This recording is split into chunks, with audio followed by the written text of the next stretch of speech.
7 things. Read a book. We first met Ricky and Sarah Callahan and their 14-month-old Rudy last month. The Callahans were shocked when Rudy was diagnosed with lead poisoning after a routine one-year checkup in August. Never in a million years did I imagine that my son would be affected by lead poisoning. Rudy is among the nearly 60 children across the country who've had elevated blood lead levels after eating Wanabana's apple cinnamon fruit purees. How many of these applesauce pouches do you think he had eaten? They were a regular part of his diet. Doctors say lead poisoning can lead to developmental delays and IQ loss in children. Just this week, Wanabana, which voluntarily recalled its cinnamon applesauce pouches in late October, pointed to an Ecuador-based supplier of cinnamon as the possible cause, saying it was releasing the information in the interest of public health. The FDA said the cinnamon supplier does not import directly into the U.S., and the agency is working with Ecuadorian authorities to determine if the spice could have been used in other products shipped here. But that doesn't give much comfort to the Callahans. Ricky and I were the two people that he relied on for his food, and we fed that to him. It makes me feel guilty. Like, all we wanted was the best for our baby, and he's been lead poisoned. It's not the first time experts have been concerned. A 2021 congressional report revealed dangerous levels of heavy metals like lead, arsenic, cadmium, and mercury in a wide range of baby foods, often absorbed by fruits and vegetables from soil and water. This is a big problem that requires solutions at all different levels. FDA needs to set protective standards.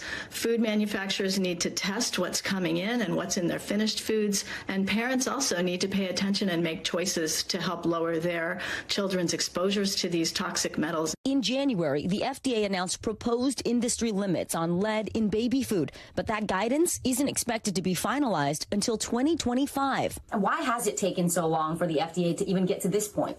FDA is a big bureaucratic agency, but it's not going to move quickly. And in the meantime, children are exposed every day. So what should parents do? Houlihan says study which ingredients tend to carry more heavy metals risks, like root vegetables and rice. Don't assume homemade baby food is safer, and make sure kids eat different types of food from various brands. If you're serving the same food every single day to your child, you could be accidentally concentrating a particular toxin in your child's diet. Not every state requires lead testing for young children, but experts say that is the best way to know if a child has been exposed to lead. Rudy's lead levels are going down, but his parents say he's showing signs of a speech delay. This is something that he will have to live with for the rest of his life. This week, the Callahans filed suit against Wanabana, and they say they hope other parents don't have to go through the same ordeal. What action do you want to see? I'd like to see a more rigorous testing so things like this don't happen in the future. Wanabana has not yet responded to the Callahans' lawsuit, but the company says it has set up a fund to reimburse people for health care costs and blood testing related to this recall up to a point. And Hallie, we should mention these pouches were sold nationwide on Amazon, at Dollar Tree, and also under the brand names Weiss and Schnuck. So if you suspect that your child has lead poisoning, call your doctor. Get that blood test. Hallie, back to you. Vicki Wynn, such important reporting. Thank you for bringing it to us tonight. Appreciate it.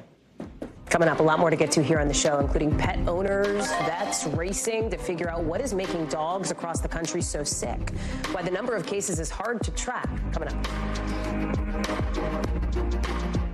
Thanks for watching. Stay updated about breaking news and top stories on the NBC News app or follow us on social media.